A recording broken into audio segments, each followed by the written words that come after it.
Okay, we're good. Okay. Welcome to this presentation about AAC evaluations and an overview of AAC. And that's exactly what this is going to be. In an hour, we can't, provide all the information you need to know about AAC for sure in doing AAC evaluations, but this is going to give you a good overview and some of the things you're looking for in evaluations and some of the tests you can use.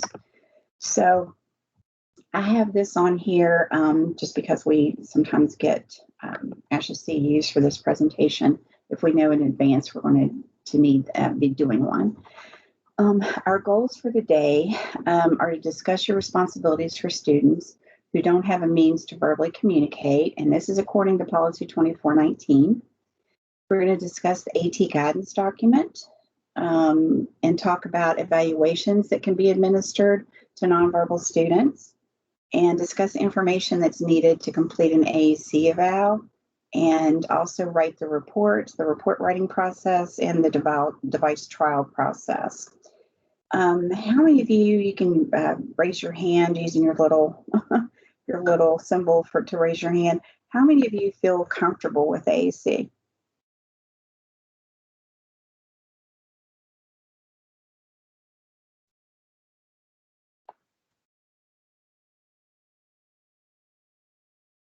I'm seeing 2 hands. Okay. How many participants do we have? We have 1, 2, 3, about 10. Okay. Well, that's 2 more than we usually get, so that's great. Usually everybody says they don't feel comfortable with AAC, especially if you haven't had a lot of opportunities to do it. Even though you might have learned about it, if you haven't had the opportunity to do it, then of course, we understand you don't feel as comfortable with it. So as we go through this presentation, there are going to be different sections that we'll be talking about. And so at the end, Libby is going to give you a survey. Did you have a chance to get that question in there, Libby? I did, yes. Okay. Mm-hmm. She's going to have you complete a survey. And if there are sections of this presentation that you would like more information on, we can definitely do webinars for you for those pieces, and maybe even just have them recorded so you can view them at your convenience. So, if there's a section that you need more information, just kind of jot it down so you can put that in the survey at the end. Policy 2419 on page 25, it's number 3 under special considerations, says that when verbal communication is not an effective means of communication for the student must receive an augmentative evaluation. And I will tell you, if you look through 2419, there are very few spots where you see must being used. But this is also part of IDEA that we address the needs of these students. So that's the reason that is in there. All available means of communicating within the student's ability level must be considered. And we don't know that student's ability level unless we do an evaluation on them. And that's what we're going to be talking about today. So you know that they can do different means of communication, whether it be verbal, manual, pictorial, or electronic, and they can use multiple modes of communication. I lost my arrow. Let's see. Oops, sorry. If you go to the Department of Ed website, there's information about assistive technology there. If you just go, this is where the general information is, but then there are different tabs that say like document, fact sheets, that kind of thing. And I just wanted to let you know what the web address for that is. We do have a guidance document that states documents, and it provides information about directions for school districts as far as their responsibilities. They are responsible for providing whatever assistive technology a student needs to access their educational environment. And augmentative communication falls under assistive technology in this guidance document. And in most cases across the country, it's pretty well considered that that's a piece of assistive technology. It tells you, provides some forms for you to use during the evaluation process. And I just want you to know that you don't have to use all those forms. Sometimes people look at the document and say, oh my goodness, do I have to use all these forms? I can't do this evaluation, it's too much. But those are just some sample forms to help you gather the information you need. And you have to understand too, it's about all aspects of AT. So you're not going to be doing everything. And we'll talk about the pieces that you probably will use or could use in a slide coming up. It gives you suggestions about how to incorporate AT into IEP. And I don't think we have a slide for that now, but I will tell you that when you do it, IDEA does not provide any direction as far as where it needs to be listed. So AT can be listed, the need for it can be listed in a PLAF, your present level of academic performance. It also could be in supplementary services. It could be listed there if it's going to be used in the general education environment, which augmentative communication devices absolutely should be. And it could be listed as part of a goal. So you could list it as getting access to their communication device, or you could describe the device, because we never list it by name. You never say an Accent 1400 with new or I forget the name of the new software, but you never use the specific name. You say it like a dynamic display device with using Unity vocabulary or something like that. And if you would like for us to post some descriptions to use in IEPs, we could definitely do that. Libby, that just occurred to me. So would you make a note of that so we can get that done? Will do. Okay, but I think, just remember that. And then we'll also give you some sources for obtaining AT equipment, like to rent them and that kind of thing, or to borrow them for trial periods. We have a new AT fact sheet, and it's available on the same website I just gave you where the document is. And this is a good tool to have if you go to an IEP meeting and you think you're going to have to discuss AT with the family. My recommendation for that would be to discuss it before the IEP meeting to kind of help prep them that the discussion is going to happen, because you'll find that parents in a lot of ways feel like if you're talking about augmentative communication, that you're talking about giving up on their child's speech. And that can be devastating for a parent. And please make sure to tell them we're not giving up on their speech at all. We're always going to be trying to get as much usable speech as possible. And a lot of times the research shows that if it's not what parents think, they think that if they use AugCalm, that it's going to keep the child from developing speech. And the research says it's completely the opposite. If they're going to develop speech, it absolutely helps with that. And when we're using AugCalm too, we're also giving them access to language, which they don't have if they're just nonverbal and trying to say just sounds and syllables. So anyway, this is a good fact sheet to be able to give to parents at IEP meetings or to send to them before. It's also nice to be able to give to classroom aides and classroom teachers who maybe don't have experience with AugCalm in the past. And there's always a question about whether or not they're responsible for using it. And the whole team is responsible for using it. Absolutely. And it kind of tells that the team has to, if it's on the student's IEP, then the team has to help support it. So this is just something good for you to be able to hand someone and say, these are some things you need to know about assistive technology, which includes AugCalm. There are actually 12 areas to consider when doing augmentative communication. Assistive technology. And communication is just one of them. I just want to mention this to you because when you have discussions about AT in your IEP meetings or in your eligibility meetings, if they're trying to determine whether or not a student needs an AT eval, just remember that all these areas have assistive technology can be addressed through assistive technology. And a lot of times whenever we talk about communication, we also look at computer access skills and how they are able to access the computer, because that tells us a lot about how they might be able to access a device. And you'll notice seating, position, and mobility. We absolutely might need to have support for that from the OTPT.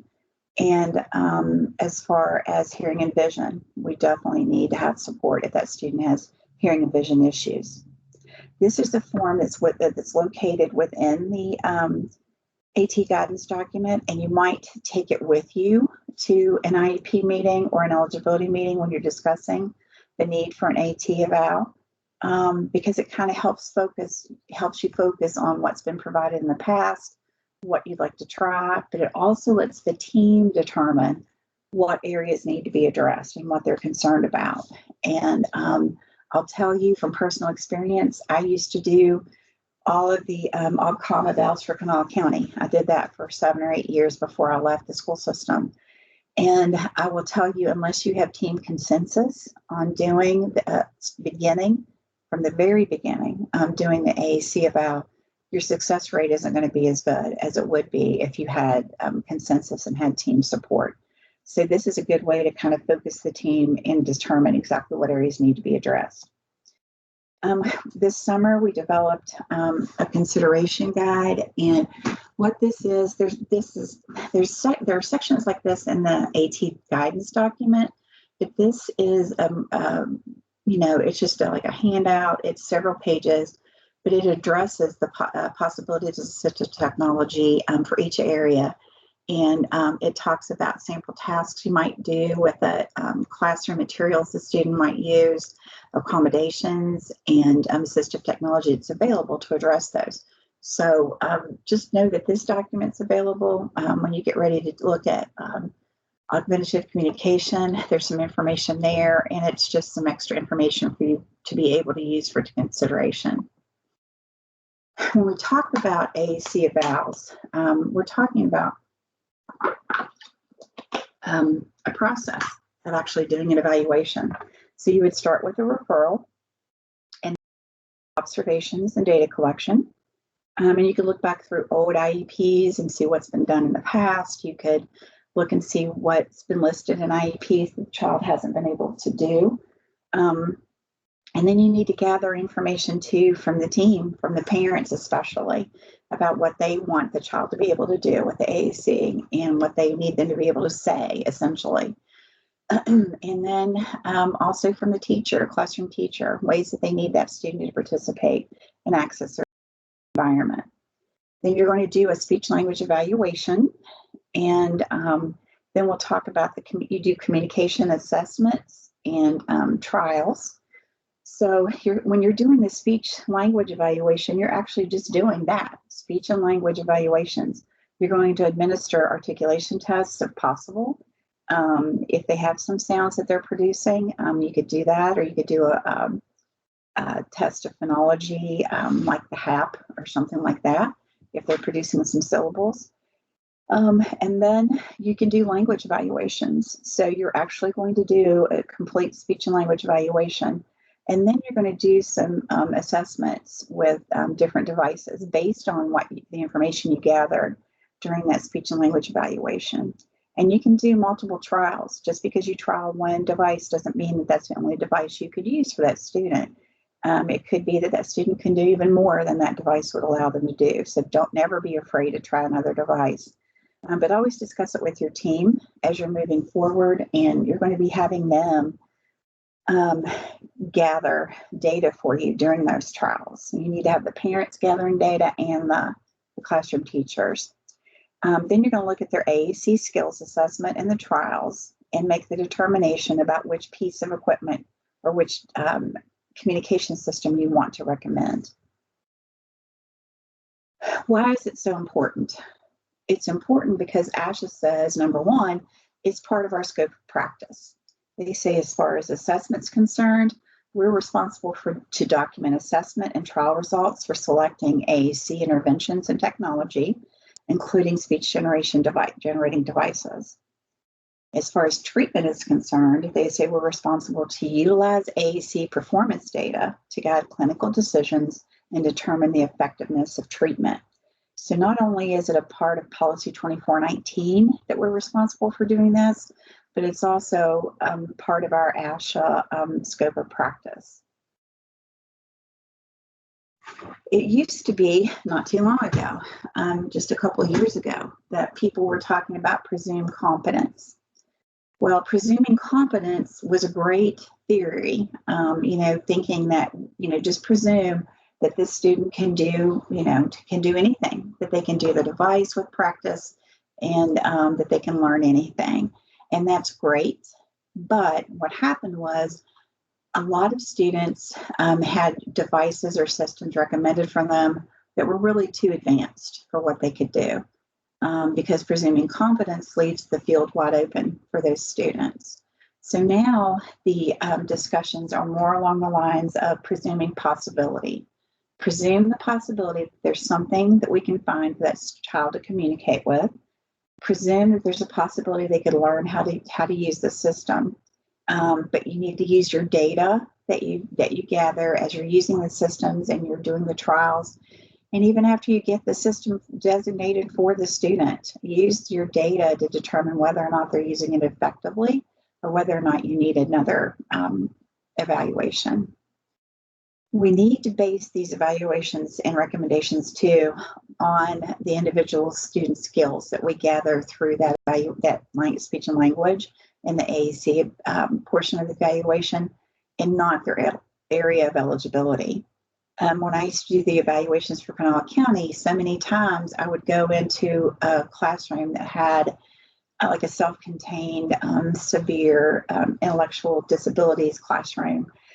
And the therapist would say, all we need is a Big Mac. That's all we need.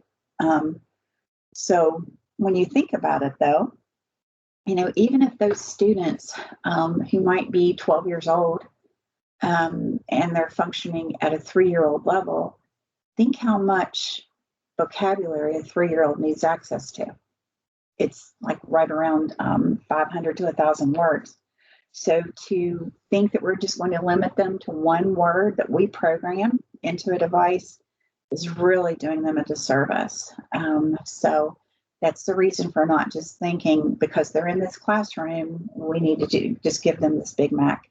And honestly, there were several classrooms in different schools across the county that I went into. And when we did the evaluations, speech and language evaluations, we found out that most of them could do eye gaze. And with eye gaze, they were building 3- and 4-word sentences. So never, just presume by the student's disability or by looking at them that they won't be able to do anything. And then the other thing is for autism. The first go-to for most people with autism is PECS. And while there's nothing wrong with PECS, there's absolutely nothing wrong with PECS. I mean, I've done it a bunch. I've used PECS with a lot of students, but because it's great for teaching initiation and making sure that you have joint attention. But it still limits the student to how many pictures you can put in their notebook.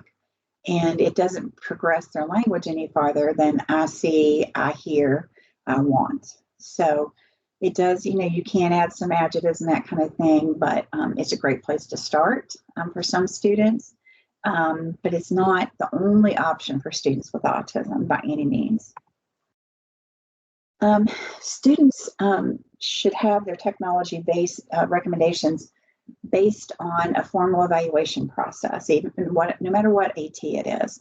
Now, there are some cases where OTs and PTs can look at a student and say they need this type of cube chair, or they need this type of bolster, or they need, a stander, those kinds of things. But for us, with augmentative communication, we really need to make sure we know where that child's functioning before we recommend a device. So the team process is going to get you what you need. You gather information through the team, and you may have to do some new tests. There may be testing that was done in the past, but if there wasn't a lot, or if the testing's outdated, you'll definitely want to do some new tests. You can do decision making with the team. trial use, the team kind of determines which device you want to try.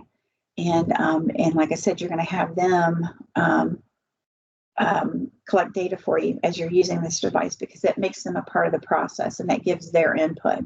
Because I can honestly say I didn't do that at first. When I first started doing evaluations for Kanawha County, they would just send me evaluations for a student in any school. I would go in and do the evaluation and then make recommendations in the report. But nobody had input into the evaluation. I would talk to the teachers and ask for their input, and I would talk to the SLP, but I never met with the parent. I never talked with them. I just felt like that was the SLP job, because they worked with that family and that family trusted them. They were the expert for the family. So, but I did find that by doing that and not having everyone involved in the process and not having them gather data and then collect that data periodically to say, how are things going? What issues are you having trouble with? That kind of thing. The success wasn't as great. So, all through the evaluation process, make sure you're using the team up to the recommendation and incorporation into the IEP. The purpose of the AAC evaluation is there are multiple reasons for doing it. Number one, we need to get background information. Not only do we need to get developmental information, but we need to get information about what's been tried in the past with the student as far as communication is concerned, because that tells you a lot about, what the student could do. And it tells you a lot, too, about what the team or the previous SLP felt like the student was capable of doing. Because in most cases, if you look back, there wasn't an evaluation done.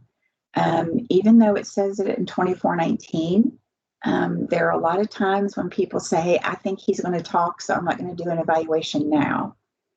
And my response to that is always just what I said a while ago. Especially for preschoolers who are coming in, people are hesitant to go ahead and do an AUGCOM eval, or they're hesitant to try AUGCOM with them. And just remember that AUGCOM does not prevent them from speaking. It's going to help if they're going to. It allows you to keep moving their language forward, because they can't practice their language with you unless they have some type of system if they're nonverbal. And if you think about a 3-year-old who's nonverbal, think about what they're able to do language-wise, with morphology, syntax, everything. Their semantics, their, if they're nonverbal, they're way behind, even if they're just 3 years old. So starting AUGCOM with a student that age is absolutely fine. Just make sure the parent understands why you're doing it, that you're trying to help promote their speech and giving them a way to communicate until that speech develops. And you can always take the AUGCOM away. A lot of times people will say, well, I did AUGCOM with them and then they started talking, like they had wasted their time with the AUGCOM. But honestly, the AUGCOM might have promoted that speech and helped them keep up with their language skills and allowed them to practice their language skills. So always think about that, and don't just chalk it up to, well, he's a late talker. A late talker to me might be doing a reduced number of words in a sentence, or they might have a lot of sound errors.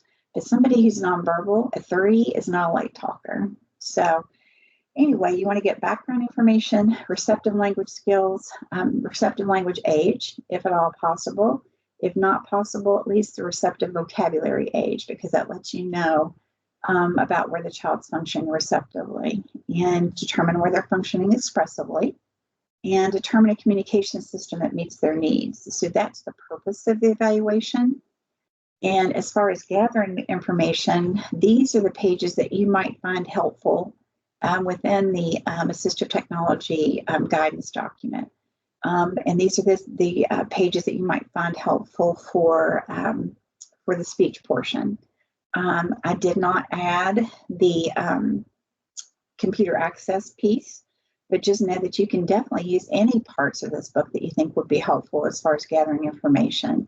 But don't feel that you have to use any of them if you already have a process set up that you use for doing evaluations. And don't be overwhelmed when you see the guidance document, because it's not you don't have to do that whole booklet to do the evaluation. And this is the direct link to the guidance document. And this PowerPoint will be posted in your Teams group. I also posted a bunch of forms, reinforcer assessments, all kinds of things in your Teams group already. They're in a folder just marked A. So be sure and check that out too. If we don't know a student's hearing and vision where they're functioning, then we're already starting off setting the child up for failure when we try to do a communication system. So many times the students have CVI, and people are not taking into account those modifications that need to be made for that, depending on what phase they're in. And there are also vision modifications that might need to be made for a student that, unless we have researched, found out what the reports say in the student's IEP file, if they have hearing and vision services, you really need to collaborate with those teachers to find out where they're functioning and what modifications need to be made. Because in a lot of instances, we might think about IGE systems for students or even PODD systems for students, and we had to make modifications to those systems because we talked to the teacher, the visually impaired, and she told us that we needed to have black backgrounds, high contrast, all those kinds of things. So you've got to know where that child's functioning. This link is to the hearing and vision resources that are available on our website, and there are also some deaf-blind resources there for us to use, and they are extremely great resources. So if you have questions about CVI, if you have a student who has CVI, if you have students that have hearing impairments, there's some great information on there, so be sure and check it out. As far as receptive and expressive skills, these are some of the tests that are some of the evaluations you can use to get information on the student's receptive and expressive skills. You can use the communication matrix. We're going to talk about that some more in a second. You can use the TESOL, Test of Early Childhood Expressive Language. You can do the Real3, the PPVT or the MABA, the EASIC-3. You can use MacArthur-Bates. It's usually for gestures and that kind of thing, but it does go to words and sounds. The SELF-5, portions of it. And you can also just use something as simple as the Linguist Systems Milestones chart. In that chart, it's a little booklet, is in your folder in our Teams group. I will also mention that we have copies of some of these tests. If you need them, just let us know, and we can. I think what I'm going to do is send some to Morgantown and have them in our salad lab. And I don't think I've told you about that yet, but it's a lab that we have set up at WVU. It's for school-aged language acquisition and disorders lab, and they have tests there that you can check out. We'll definitely need to do put a little webinar or something like that in your Teams group for you to see about the Salad Lab, because it has really good resources. They also will do our language sample transcriptions for free for us. So I will definitely make sure we have some information about the Salad Lab in your folder. But that way you can check them out free. They pay for postage, and they even send you an envelope to mail them back for free. So these tests will be available. They probably don't have the Real3. I'm not sure if we have one or not. I'll have to check, but I know that we can give them the TESOL, the EASIC-3, and the MacArthur-Bates. They already have the SELF-5. If you have, how many of you have used the communication matrix or know about it? If you could raise your hand, and Libby will let me know.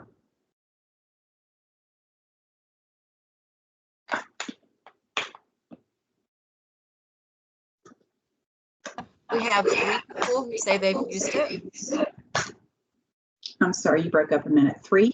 Uh-huh. Okay. All right, great. Well, if you used it before, it can provide some really good information, but sometimes it can be a little confusing too. And a lot of times people say, okay, now I have this, I know where they're functioning, but where do I go next?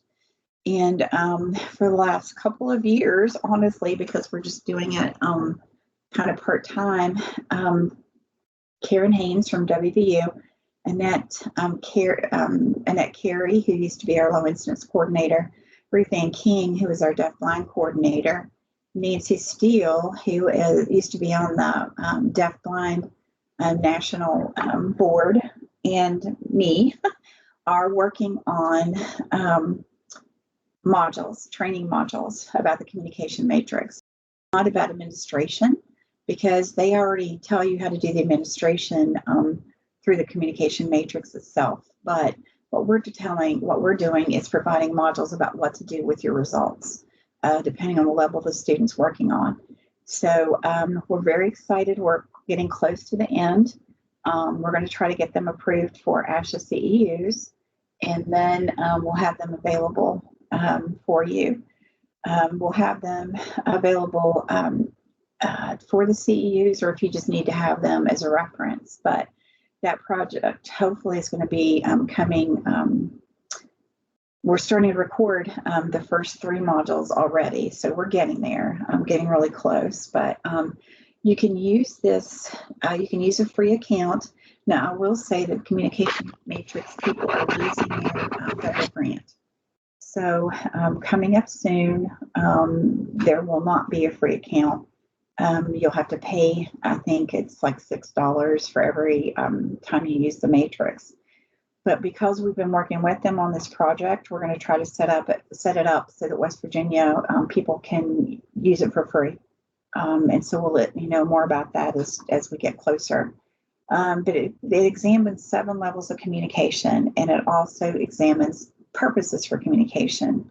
And it shows a visual chart of where the child's functioning, and it also shows progress. You can click on it if you administer more than one matrix, and it will show you the progress. And it's great to use at IEP meetings because the parent can see which boxes are colored in, whether they understand what they mean or not. They can understand that there's been a change and there's been progress made. And you can pay to have a report generated, or you can just, use the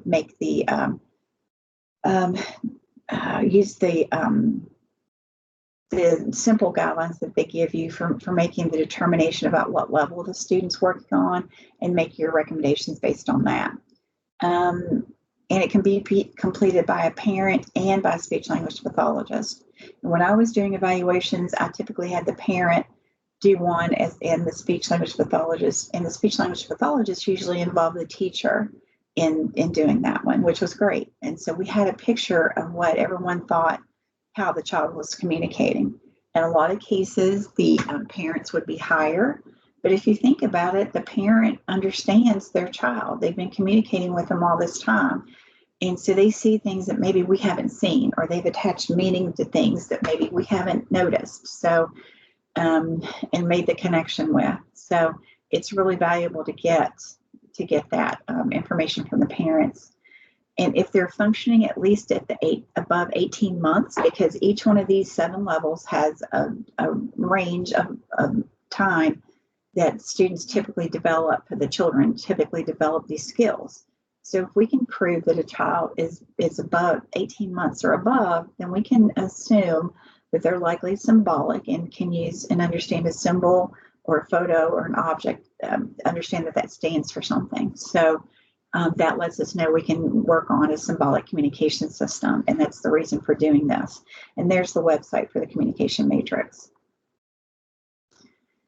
Now, it used to be that we always did symbol assessments, and I still do, honestly, just because I think it's just in my, it's a habit of doing it. But the research is showing that if we're not sure if a student is symbolic or not, the research has shown that if you teach them a symbol and use it consistently, and you use it a lot, then they'll learn what it means. They'll learn to associate the meaning with it. But a lot of times I still do symbol assessments, because if I can see that a child can identify a photo, if I see they can identify a symbol, and they can pick them out of an array, then I really feel good about recommending a symbolic system at that point. And this is a simple app, an iPad app that you can use to do that. There's a little video. If you Google AAC Evaluation Genie, there's a 15-minute video that shows how you can use it. But it has like, I think it's 11 or 12 different subtests in it. And it automatically scores as the student touches the screen, it scores it for you. But it has them just, find a symbol, it has them find pictures. It also, there's one where you can have them find a symbol in different arrays. So it can be in a group of 4, 16, 32, I think it goes up to maybe 45 now. So you can see if that student can pick out a symbol that they've been given, like apple, and they can find it in that array, then you're pretty well set as far as knowing that they are symbolic and they can find those symbols. So it lets you bump their symbol system up maybe farther than you would have thought before. You definitely need to do an observation, because an observation in the classroom will really tell you a lot about that child and about the classroom setting that they're in. So if you look at this classroom setting and look at this child, if you don't mind, just write in the comment box one thing that you notice about this picture that would give you information for your evaluation report.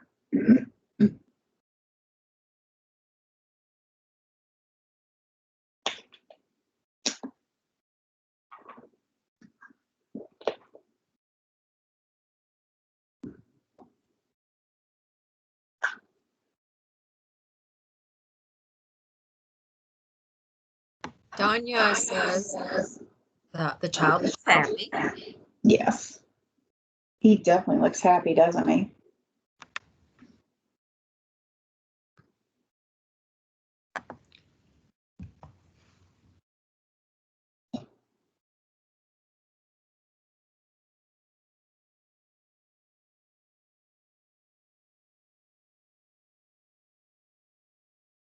Kelsey is typing. Okay.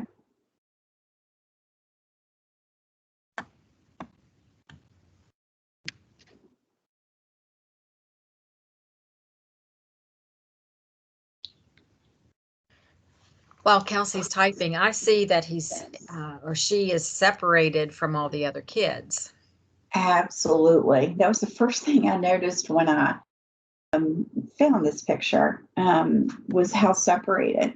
A lot of times I would go into classrooms and I would ask the classroom teacher, how does the student participate, like in circle time or in group discussions? And they'd say, well, they're sitting right there. They're in their wheelchair, or their desk is right there. And I'd say, but how do they participate? And you can see that that's kind of the theory here. This child's here, at least he's in the room, but look at him. He is looking at whoever's taking the picture and smiling and wanting to engage. But how can he engage when he's not even facing the kids that he's near? And if they would have just turned his chair around so he could look at the other kids and be able to see the teacher or whoever that adult is in the back, it would make so much difference for him. So that kind of lets you have a clue too about not only do you find out information about the student, but you find information about that classroom environment and what needs to be changed about it. And and it gives you time to plan and think how you're going to be able to try to work with that staff to be able to incorporate that child without being rude or, just saying, well, you don't have him so he can see everyone, just kind of trying to be able to work around that and model that as you go in to teach them how to use the device with the child and how to get them to participate. So doing a classroom observation was always a must for me. I had to see how those students were able to participate in that classroom, how they interacted with the other students and the adults. And, you just get a lot of information.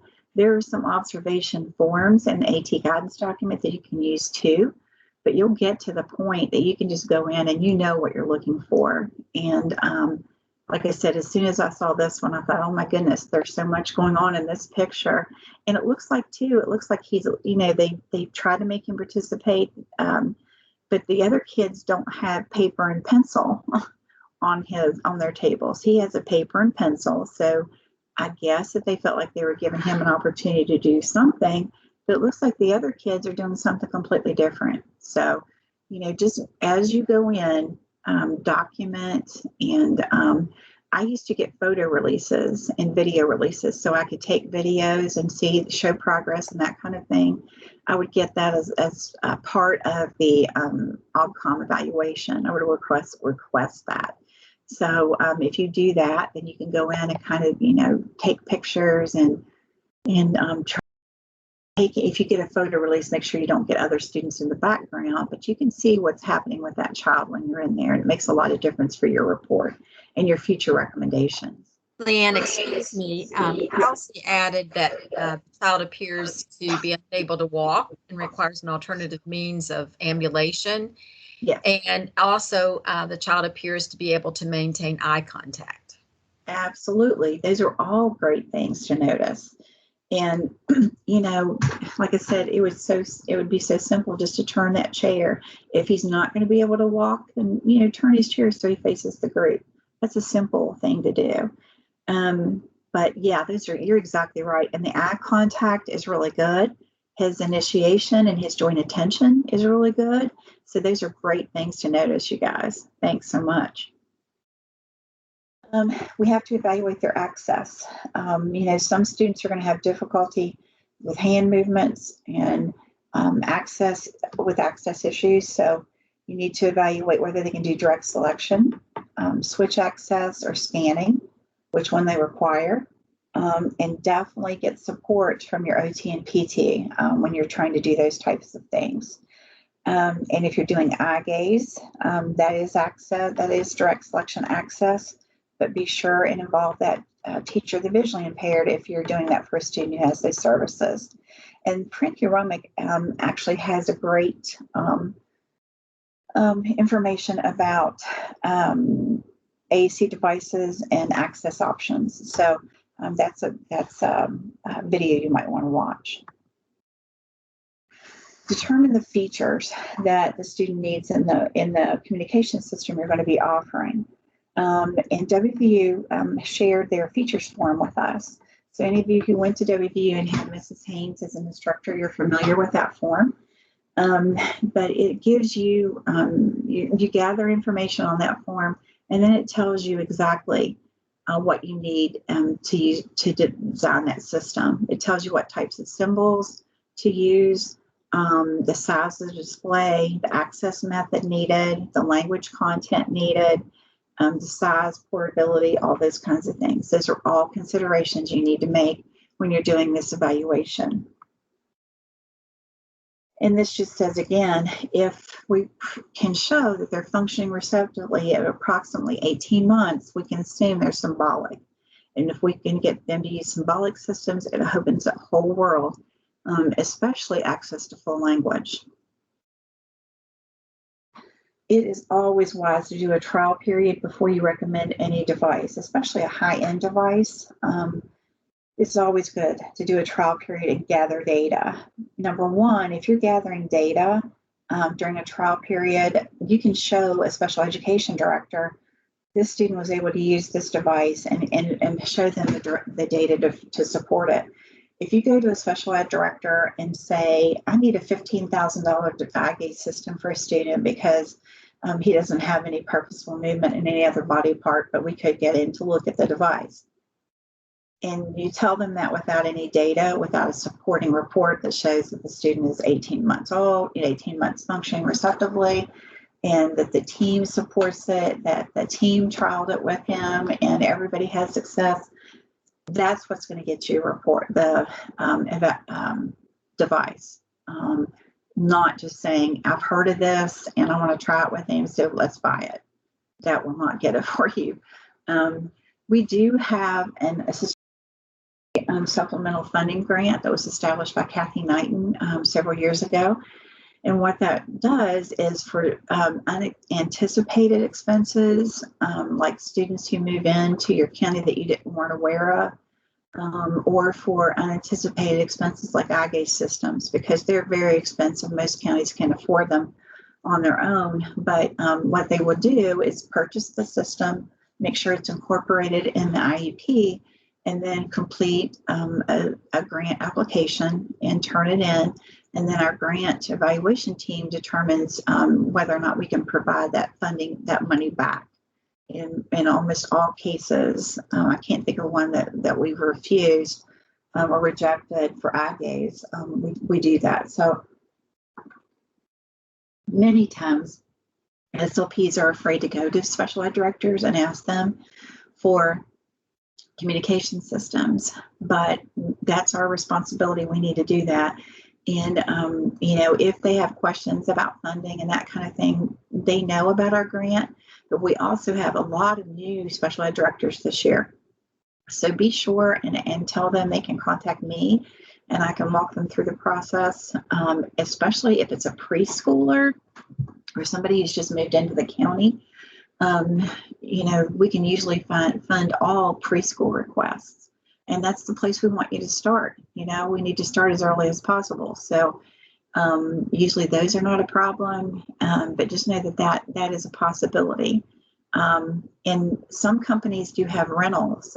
We used to do that a lot. We would rent eye gaze systems or for trial, or we would rent other systems to use, other high-tech systems to use.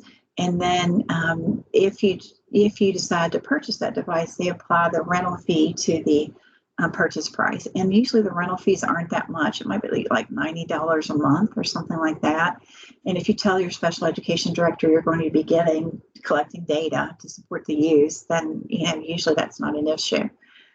We also have the West Virginia Assistive Technology Systems, WebATS, in Morgantown that has some communication systems available, that is a great place to check them out. And it's free. You have to usually kind of make arrangements to pick them up, but it's free because they won't usually mail the high-tech devices. That's a great place to get a lot of equipment, and I'll make sure you have access to their website in your Teams group so you can check it out. We also have a couple of devices in our lab. Libby and I have a little lab in Charleston, and we can mail these devices out to you. What we have is Accent 1000s and Accent 800s, and they're not the most up-to-date software, but it will let you know whether or not that student can use that type of system and learn the motor planning. So just know that those are all available. But when you're doing that trial period, I'm going to say it again, involve that teacher and that family, because that's where you're going to get your success. When you're writing the report, there are a couple of sample reports formats in your folder. So be sure and check those out, and you just delete the sections of it you don't need. I did a pre-made report template, and it had all the test descriptions and everything in there, but just delete the ones that you didn't use for your student. And your plan for the student should be pretty specific, but then your recommendation at the end should be for determination by the eligibility or IEP team as far as whether or not to recommend the device. But if you have used that device as a team, and the team has been the one who's been moving you through the process, that's not going to be an issue for you. While we're teaching the communication system, we're also working on language skills. We need to move those language skills forward. And so that's how you teach AAC, is by teaching language. And that's so difficult for some people to understand sometimes, but that's exactly what you're doing. You're teaching language, and you're using the concepts of language and where the child is functioning to move them forward. And it says first, language develops and expands in an orderly fashion. We know that. Sometimes with students with autism, it might seem like they're a little out of the developmental norms as far as sometimes they have splinter skills. But if you follow the developmental guidelines, usually that's not a problem. And then our devices and systems have to allow for this development from the very beginning. And AAC intervention should begin early, and therapists should provide support for the way we know language typically develops. And that's how you teach the language skills. When you're trying to determine your language goals, these are some charts that are available through Parenke Romic. I mean, it's Parenke Tillo now. And these charts were available through their AAC and Language Lab, and they were free, so they are located in your folder as well. This is the Communication Bill of Rights, and just remember, every child deserves a voice. Every child deserves a voice. Some counties even call the students' devices their voice. You know, go get your voice, because that's what it is. That's how you communicate with me. That's how you talk to me. So that they call it their voice. And every child also has a right to be multimodal, just like we are. You know, we use texting, we use writing, we do gestures, we do all kinds of things, plus speaking, plus, you know, using email and all types of ways to communicate. So it's fine for a student to be multimodal too. If they can say some words, let them use those words. They don't have to say those words with the device. If they can sign some things, accept those signs, and give them support with this communication system for the things they can't do. And just remember that it's a right. I mean, you know, whenever, I know that sometimes thinking about doing an AAC evaluation can be overwhelming. And, you know, if there's no one, if you don't feel like you could do an AAC eval, and there's no one in your county who can do it, Karen Haynes is available now to do evaluations for counties, and she can also do them virtually. But we also have an assistive technology boot camp where we will know how to do evaluations. We already finished one cohort, and we teach you about interventions as well, the whole process of using AAC and assistive technology. And the new cohort will begin next March. So be watching for that. If you don't feel comfortable for AAC, and be sure and watch for it, because these kids keep coming into our schools, they're coming into our preschools, and we can't ignore them. You know, it's our responsibility. We're the only ones out there that can do this for them. So we need to make sure and take that job seriously. And remember that we have a window of opportunity for teaching language skills up to age 7. The newest research is saying it may go a little bit beyond that. But if you wait until the child exits preschool and goes to kindergarten, they're 5. In a lot of cases, they're already 6. So to try to teach them the language skills that they need to know in that amount of time, we've definitely given them a great disadvantage. So unless we do what we need to do as far as communication for these students, we have somebody out there who can't communicate, and we're the lifeline. You are the lifeline that can make that possible for them and for their families. But they have to have that educational access too. So someone who says, I'm waiting for them to talk, you know, I think they'll be a talker, and they're still saying that when they're in 2nd and 3rd grade. My question always is, well, how are they accessing their educational environment? Because besides pointing, I don't think there's, you know, much else they can do. So just remember that that's a big responsibility that we do have, because without our lifeline, without us working with those students, we have a child out there drowning. And you know, it's so sad. I used to get evaluations for students in high school who were, you know, 19 and 20 years old, who had no communication system all that time. And we just need to do better. You know, Maya Angelou always says you do the best you can at the time, but when you know better, you do better. And we know better. We know better now, and we're here to support you to do better. So I want to thank you for your dedication to students, and for the time and effort you're putting into doing your job every single day. The fact that you guys are feeling more comfortable and confident makes me so happy, because that means that you're settling in and realize you can do this. You know, it's going to be tough some days, but you can do it. And I appreciate the fact that you want to do that, because you have a skill set like no other professional. And we have the ability to give the children the ability to communicate. You know, they always say, what's your superpower? And I always think that's kind of trite sometimes, but honest to goodness, if you think about it, we can help kids communicate. We can help kids say to a parent, I love you. We can help kids say something hurts. we can help kids say, get away from me. I mean, imagine if you had people doing things to you and for you all day long, and maybe things you hate, but you don't have a way to tell them that. And whenever it feels overwhelming, just think, if this was my child, would I want someone to do this for him or her? And I think your answer would always be yes. So thank you so much.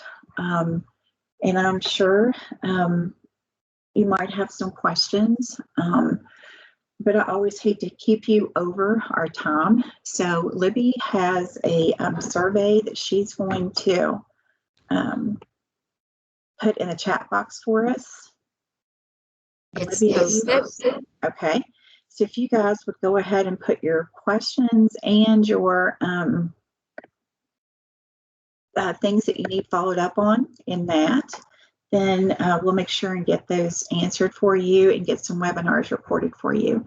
If it's something like writing the report, we might do something with some, hands-on examples too. So I looked ahead at some of the things that you guys said you needed for these, for some training in feeding and swallowing responsibilities. I think were one. And then I was also going to have Don Emery King talk to us about students who have significant cognitive issues.